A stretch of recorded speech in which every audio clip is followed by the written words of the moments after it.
Hello and welcome to Forward Boldly. I'm your host, Christine Niles. I was speaking with a colleague recently talking about an adventure I had in my early 20s, actually more of a misadventure, when I spent 10 days in jail. That's right, Christine Niles spent 10 days in jail. You're probably wondering, what on earth? Who is this person? What is her background? I don't know who this person is. Well, I want to talk to you about what happened and all the valuable lessons that I learned from it. In fact, even though it was a frightening experience, I am so grateful for it because I learned so many things that I still carry with me to this day. And then in the second half of the show, I'm going to read your feedback, answer some of your questions, and that sort of thing. So, I was raised in a culturally Catholic home. You can go watch my full background and my story in a previous Forward Boldly episode titled My Story. And it was a rather sheltered existence. I didn't really hang out with really bad people, never really got into a whole lot of trouble, tried to be, your typical good Asian student. Now, of course, I was also into the whole surfing, skating subculture and kind of punk rock towards, when I was 16, 17 or so. That was my rebellious phase. And I bleached my hair platinum blonde, wore combat boots, pierced my own nose. Yep. And kind of that, like I said, rebellious phase. And also, unfortunately, at the time, I left the Catholic faith, partly because I had never really seen it lived out in my home. And I was never properly catechized. In any case, you can learn all about that by watching my story. But I and my friends would make it a habit, unfortunately, of skipping school in high school and taking these surf trips up the east coast of Florida because I was raised in Florida. And we would at times go to a place called Fort Pierce. And, it's about 2.5 hours from where we were living. And we'd go surf, spend the day surfing, come back home. And I remember all these surf trips very fondly, even though I should not have been skipping school. So kids, if you're watching this, don't skip school. Well, it turns out that during that time, I was in my teens, late teens. I was speeding through that area, and so I was stopped, got a ticket, and as usual, I got lots of speeding tickets back then. And, the standard was you're just supposed to show up to court, they give you a fine, however much it is, and you just pay the fine. That's it. It happened to me several times before. Well, unfortunately, being the absent-minded teenager that I was, I completely forgot to show up to court that day to pay my fine. And I should clarify, it wasn't a speeding ticket. It was a driving on a suspended license because of a speeding ticket. That's how much I sped. I lost points. And so I was driving on a suspended license, which I should not have been doing. Nothing criminal. It's just more absent-minded, irresponsible. And so I didn't show up to court. Totally forgot. Went to college, all that stuff.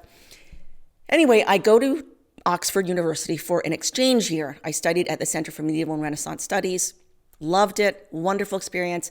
I come back, hanging out with a friend from church. It was late at night because I was a night owl. We were driving around at midnight or so, just driving around Gainesville. I was going to University of Florida. I think it was my final semester there. And we see police flashing lights behind us. And so we stop. I was driving. He asked for my driver's license, runs it, comes back, and he says, "Are you aware that there is a warrant out for your arrest?" And my jaw dropped. And I said, No, I had no idea. And he said, "Yeah, it was issued a few years ago. Apparently you didn't show up to court and the judge issued a warrant for your arrest." And I was just like, oh my goodness. And he literally, the policeman, a very nice man, he had to take me in that night.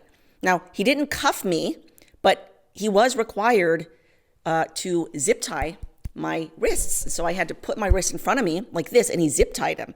And he put me in the back of the police car, and he drove me to the local police station.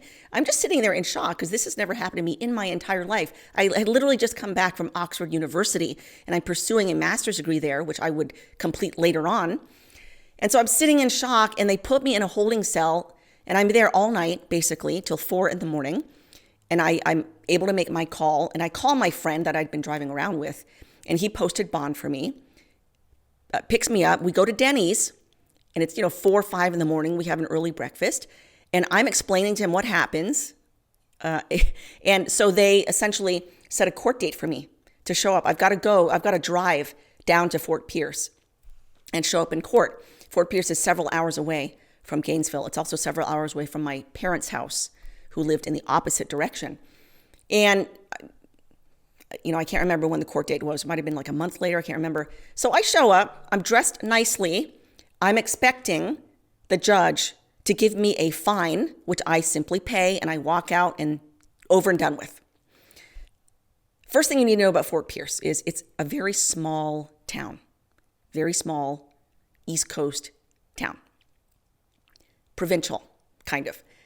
I go into the courtroom that morning. It's crowded. Judge comes in, not in a great mood, got a full docket. Bunch of people come, before the judge. It's kind of like small claims court. And a bunch of people come before him. And you can see him progressively getting grumpier and grumpier and grumpier, and handing down harsher and harsher and harsher sentences for these individuals. Some of them were juveniles and adults, various infractions.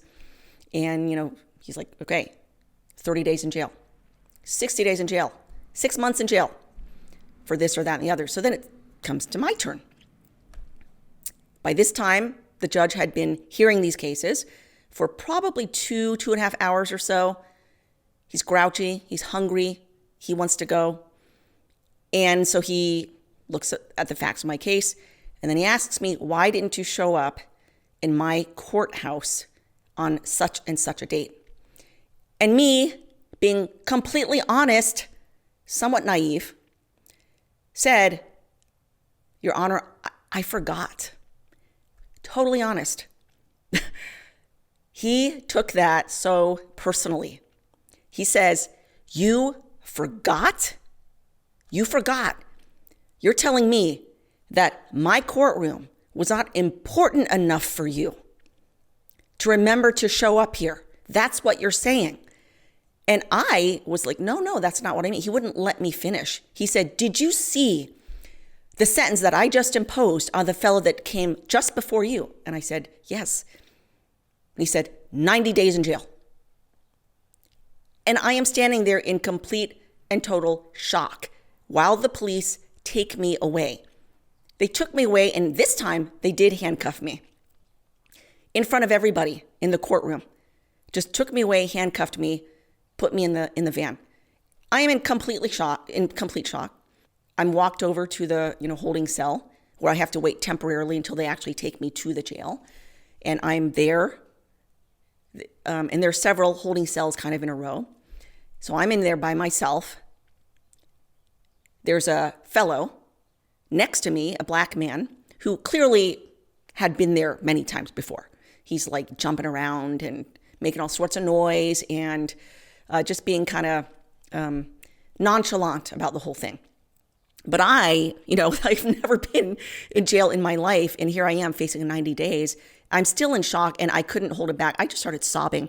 I'm just sobbing and sobbing. I'm terrified. And the sheriff, a female who's sitting at the desk out there, keeping an eye on us, she felt bad for me. She's like, what happened? Why are you here? And I just said, I just forgot to show up to court. She's like, why did you forget? She felt bad for me. And the fellow next to me, who clearly had been in jail multiple times, he felt bad for me. So here he is trying to comfort me. I'm sitting there sobbing. He's like, don't worry. You'll get out. Don't worry.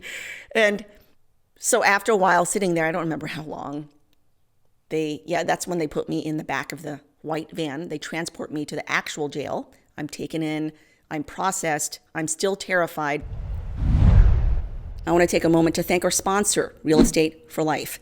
If you're looking to buy or sell a home, realestateforlife.org will pair you with a faith-based realtor who shares your values, will get you the best deal possible, and the best part is they'll give a cut of their commission to the pro-life charity of your choice. And all of this without costing you a single penny. I've used them both, once to buy my home, once to sell a home.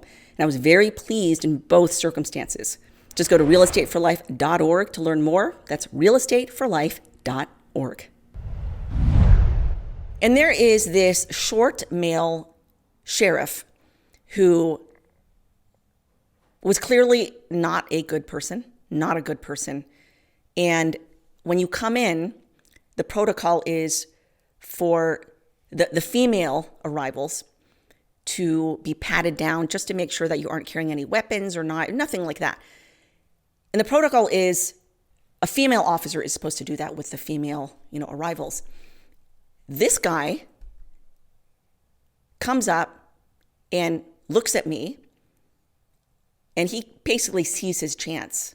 He's like, looks me up and down, and he sees his chance to feel me up. Fortunately, thanks be to God, a female officer comes up, and she's like, what are you doing? He didn't touch me, by the way, because she came, and she's like, what are you doing? Get out of here. So, she pats me down, whatever, takes me into another holding cell where other people are also being processed for jail. And again, I'm in total shock. I'm eventually, they give me my jail clothes, and they are orange jumpers, just like you see in any prison. You have to put on orange jumpers. They put me in a side room. I've got to change very quickly. And they make no distinction between your background, where you come. They don't care.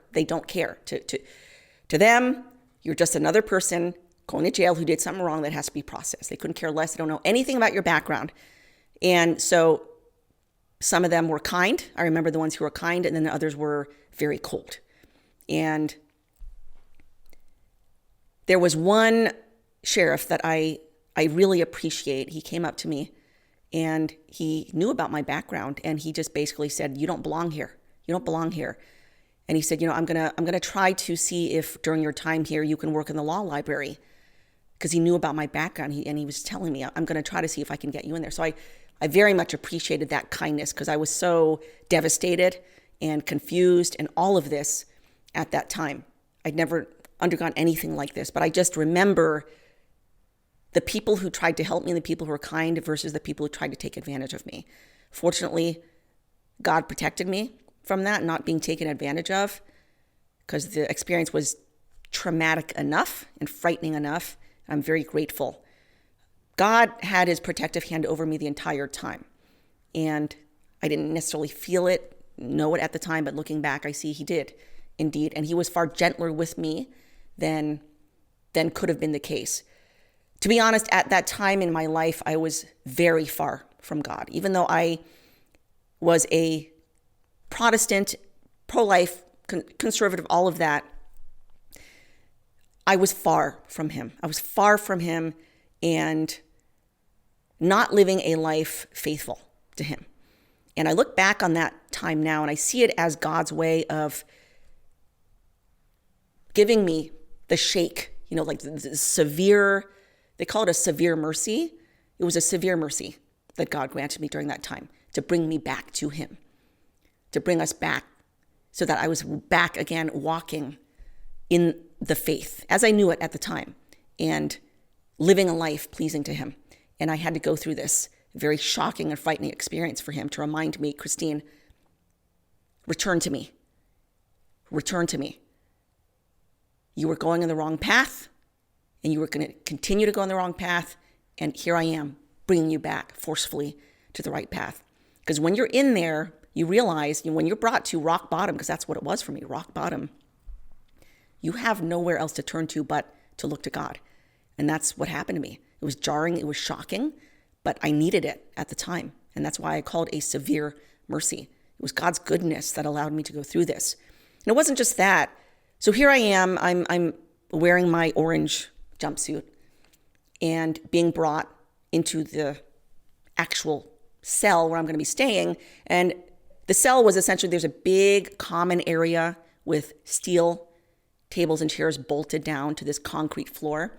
The whole cell itself is 2 stories, and you've got big cells along each floor. So you've got, one down here, one up there. So there's a total of 4. And each large cell holds, if I remember correctly, I think 8 to 10 individuals with bunks.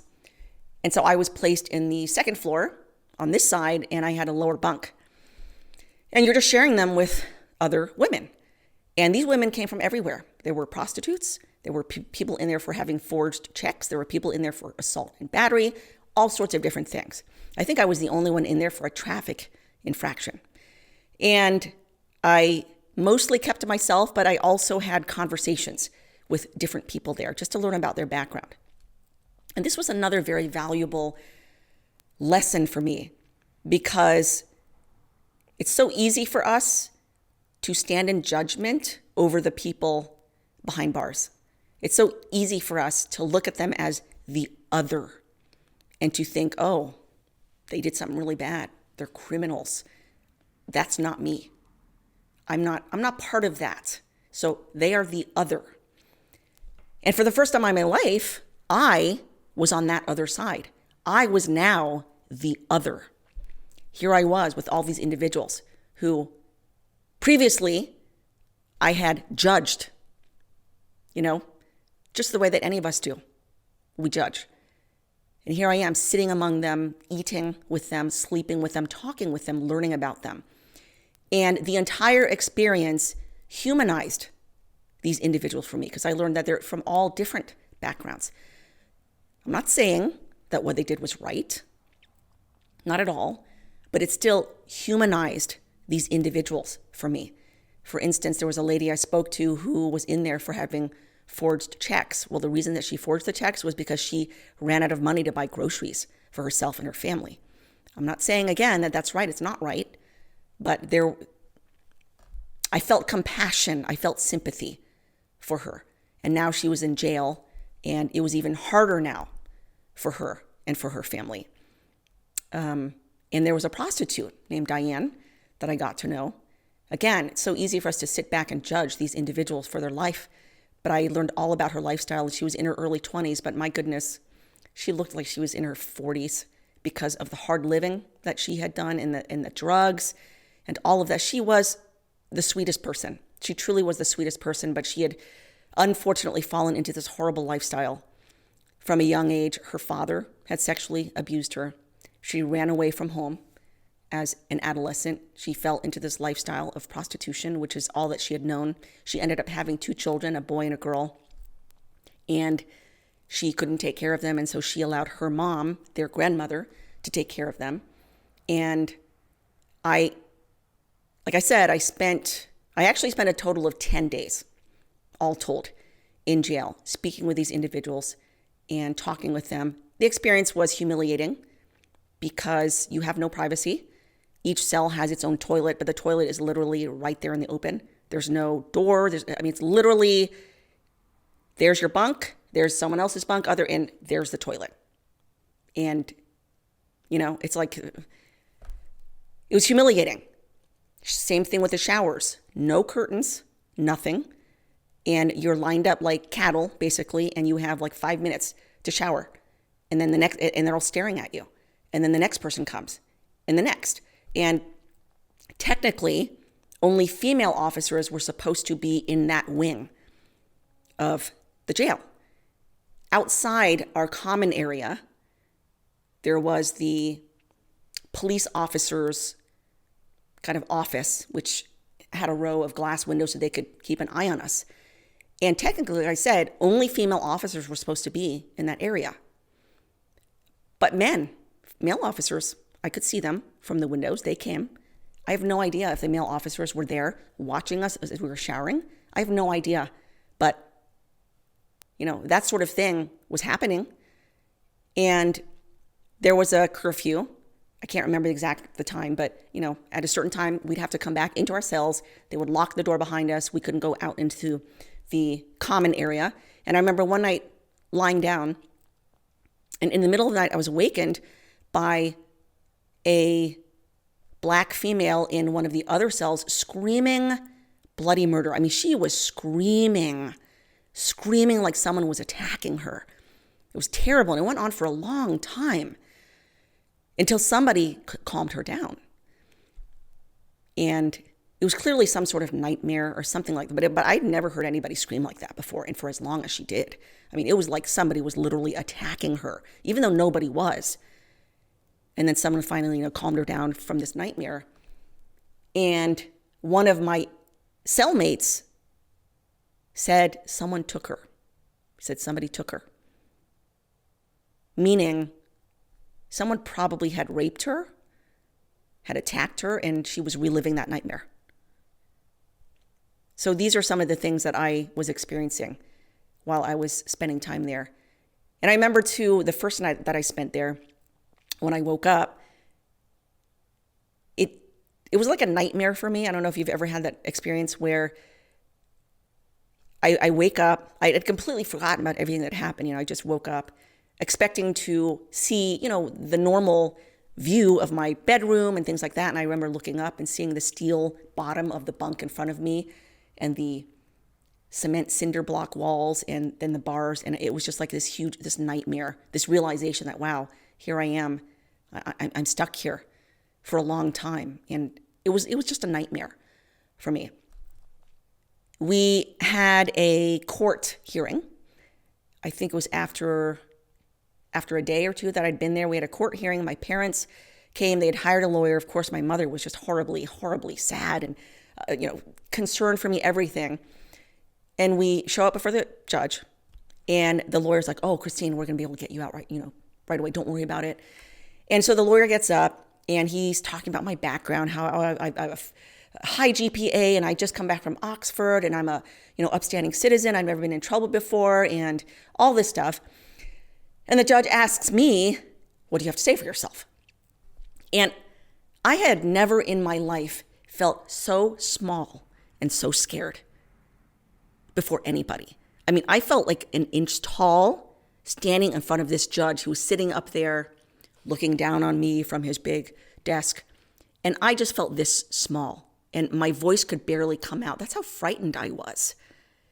And I said something about, I don't deserve this. And what I meant was, I don't deserve your mercy, but I hope that you will reconsider. It didn't come out that way. And the judge didn't take it that way.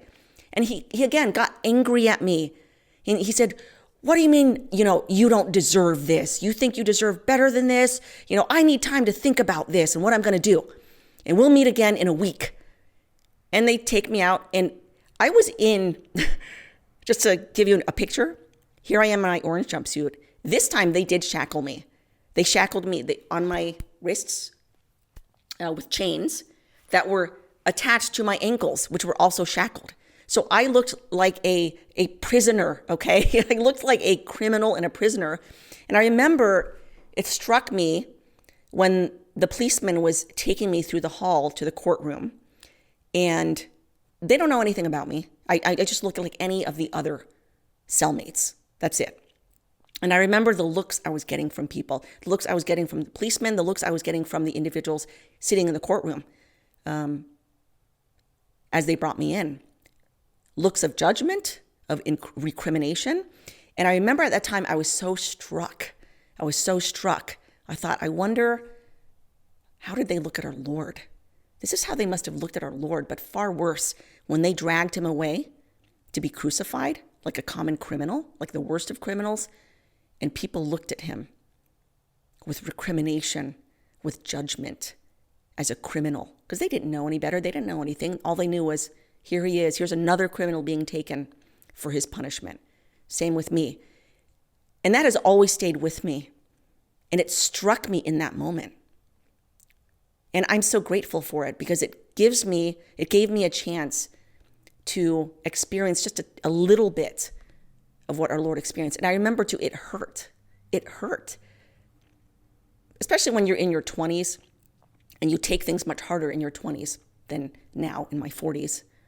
When you almost, you build a very thick skin later in life, and you just start not really caring what anyone thinks. But at the time, it did hurt. It did hurt. And it was such a valuable experience for me to be able to just have a little share of our Lord's suffering in that sense. But I remember again, he takes me away from the courtroom after the judge. It doesn't sound like the judge is going to budge at all on the 90 days. And so now I am facing, I'd had my hopes just basically crushed. And I thought, okay, I'm facing 90 days in jail. He's not going to budge on this. And I remember at that moment, that's when I finally resigned myself to God's will. I finally resigned myself. And I said, Lord, I remember praying, God, I really want to get out of here. It's scary. It's frightening. I want to get out of here. But if it is your will that I serve out the full sentence, thy will be done. And please help me during this time. Help me to be resigned to your will and to carry out your will in a way pleasing to you. Thy will be done. If it is your will that I be here, use me in here. And I made that prayer sincerely from the heart. I hope you're enjoying the show. The rest of the show is behind the paywall, so please go to churchmilitant.com to watch the rest. For those who are not premium subscribers, you can sign up at churchmilitant.com/go premium. See you there.